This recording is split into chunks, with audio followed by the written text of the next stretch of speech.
మరి రీషెడ్యూల్ చేసుకొని ఎక్కడ కూడా అభివృద్ధికి ఇబ్బంది లేకుండా చేసే బాధ్యత నాది అని చెప్పి కూడా ముఖ్యమంత్రి గారు హామీ ఇచ్చి వెన్ను తట్టి ముందుకు ప్రోత్సహిస్తున్నటువంటి గౌరవ గొప్ప ముఖ్యమంత్రి గారు అని చెప్పుకోవడానికి గర్వపడతా ఉన్నా. అలాగే చందానగర్లో కొన్ని సమస్యలు ఉన్నాయన్న. 30 ఏళ్ల నాడు హెచ్ఎండిఏ లేఅవుట్ ఇచ్చారు. 100 ఇళ్లుంటే 95 ఇళ్లకు పర్మిషన్ ఇచ్చారు. 30 ఏళ్ల తర్వాత ఈరోజు ఎఫ్టీఎల్ బఫర్ జోన్ అని చెప్పి అడ్డంకులు పెట్టి ఆ పెద్దవాళ్ళని ఇబ్బంది పెట్టే కార్యక్రమం చేస్తూ ఉన్నారు. జెన్యూనిటీ ఉన్నది, దాన్ని పరిష్కరించాలని చెప్పి ఈ సభాముఖంగా వాళ్ళ తరపున మీకు విజ్ఞప్తి చేస్తున్నాను.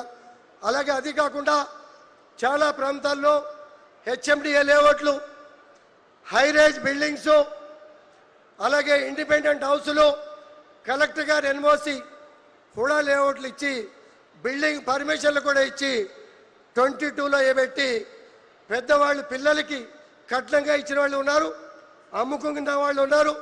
ఇటువంటి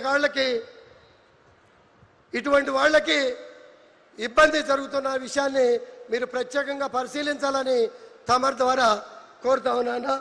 అలాగే అన్న ఇంకొక 2-3 ఇష్యూలు ఉన్నాయన్నా, అన్నీ బాగా జరుగుతున్నాయి. ఇది చాలా చిన్న ఇష్యూ. హైయెస్ట్ ట్రాఫిక్ అందరిది కూడా 10 గంటలకు అయిపోతుంది.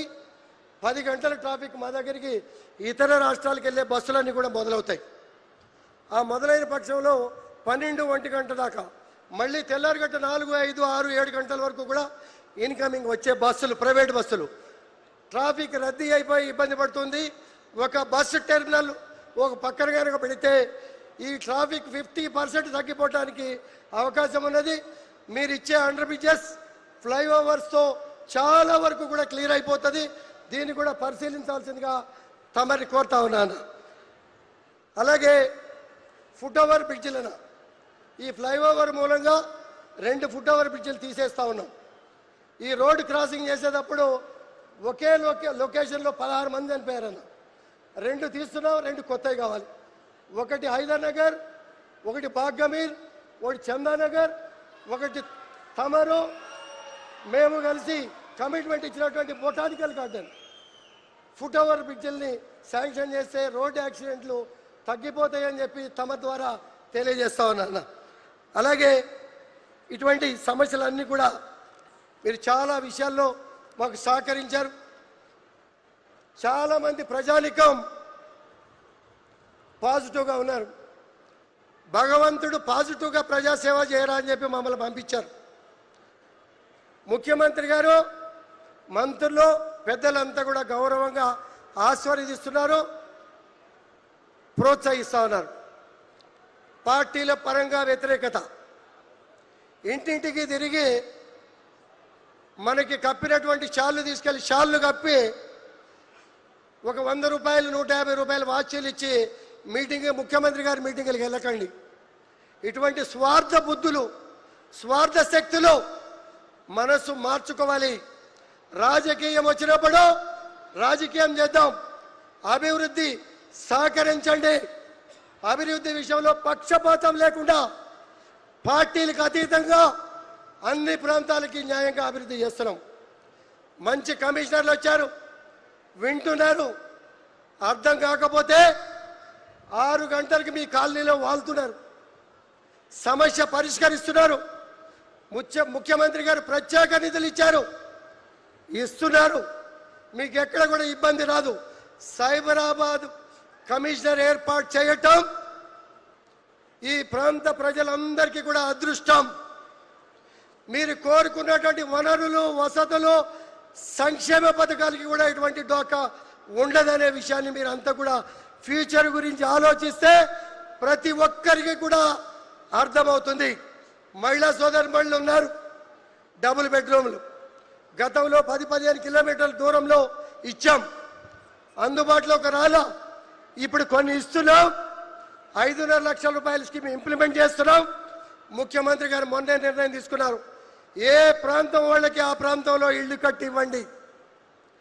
ఎక్కువ నిధులు కేటాయించి లాంగ్ పెండింగ్ పెట్టకుండా వాటిని పేద ప్రజానికానికి అందజేసే బాధ్యత మనదిగా భావించి ఎంక్వైరీలు జరుగుతూ ఉన్నాయి. అలాగే పింఛన్ల విషయంలో ముఖ్యమంత్రి గారు పెద్ద మనసుతో మన అడ్వర్టైజ్ చేశారు. ఇంటింటికి ఎంక్వైరీ జరుగుతూ ఉంది. వాస్తవమైనటువంటి నిజమైనటువంటి లబ్ధిదారులు ఈ అవకాశాన్ని వాడుకోండి. అలాగే అన్న మీరు చెప్పినట్టు మహిళా పెట్రోల్ బంక్ కలెక్టర్ గారి దగ్గరికి వెళ్ళగానే 600 గజాలు పెట్రోల్ బంక్ స్థలం కేటాయించారు.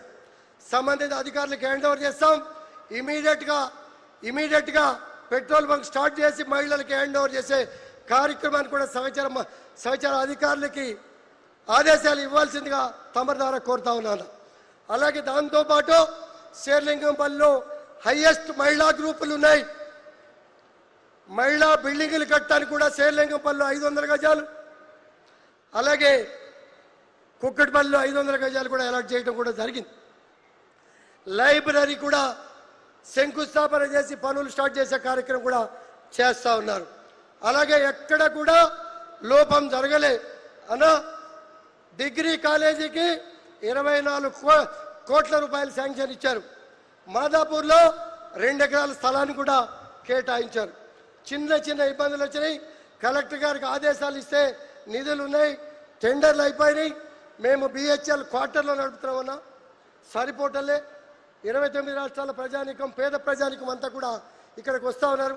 దాని మీద కొంచెం శ్రద్ధ తీసుకోవాలని చెప్పి ప్రత్యేకంగా కోరుతా ఉన్నాను అన్న. అలాగే మైనార్టీలు కన్నా తమరిదాల 2000 గజాల స్థలం తీసుకొని మైనార్టీ కమ్యూనిటీ హాల్ కట్టిస్తూ ఉన్నాం. గొప్పగా పని సాగుతూ ఉంది. దాంతోపాటు అన్న మార్వాడి కమ్యూనిటీ ఇక్కడ ఎక్కువ ఉన్నారన్న. వాళ్ళకి ఎకరం ల్యాండ్ ఇచ్చారు మీరు. దానిలో వాళ్ళు కన్స్ట్రక్షన్ చేసుకోవడానికి కొంత ఆర్థిక సహాయం 75% మేము పెట్టుకుంటాం, 25% మీరు పెట్టుకోండి అని చెప్పి మార్వాడి కుటుంబ సభ్యులు కూడా ముందుకు వచ్చారన్న. ఆల్రెడీ ల్యాండ్ అలాట్ చేశారు. అలాగే అన్న రాష్ట్రంలో మీడియా మిత్రులు ఎక్కడ ఎక్కువ ఉన్నారంటే శేర్లింగంపల్లి కాన్స్టిట్యున్సీలో ఎక్కువ ఉన్నారు. అన్ని కాన్స్టిట్యున్సీల్లో విలేకరులందరికీ కూడా స్థలాలు వచ్చినాయి. మన కాన్స్టిట్యున్సీలో ఎక్కడికి రాలే.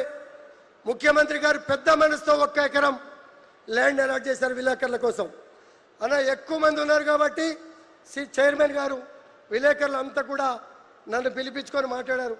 నేను ముఖ్యమంత్రి గారి దగ్గరికి వెళ్తున్నా, రెవెన్యూ మినిస్టర్ గారి దగ్గరికి వెళ్తున్నా, ఇంకొక ఎకరం ఇచ్చి ఉంటే మేము ఖచ్చితంగా మా అందరు కూడా సాటిస్ఫాక్షన్గా సంతోషంగా ఉంటామని చెప్పి విలేకరులు అంతా కూడా చెప్పారన్న. ఇటువంటి విషయాలన్నిటి కూడా మంచి పరిణామం. చాలా విషయాలు మాట్లాడాలి. తమరి మాట కోసం, తమరి శంకుస్థాపన కోసం, తమరి రాక కోసం, ఈ కాన్స్టిట్యున్సీ అదృష్టం కోసం చాలామంది సంతోషంగా ఉన్నారు. సన్యాసులు ఉంటారు, మనం ఏం చేయలేం.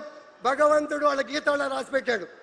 నవ్వి చక్కగా అభివృద్ధిని కోరుకొని ముందుకు పోయేవాడికి భగవంతుడు చక్కటి ఆశీర్వాదం, మనస్తత్వాన్ని ఇస్తాడు. మనమంతా కూడా పాజిటివ్ మనస్తత్వంతో ముందుకు పోదాం.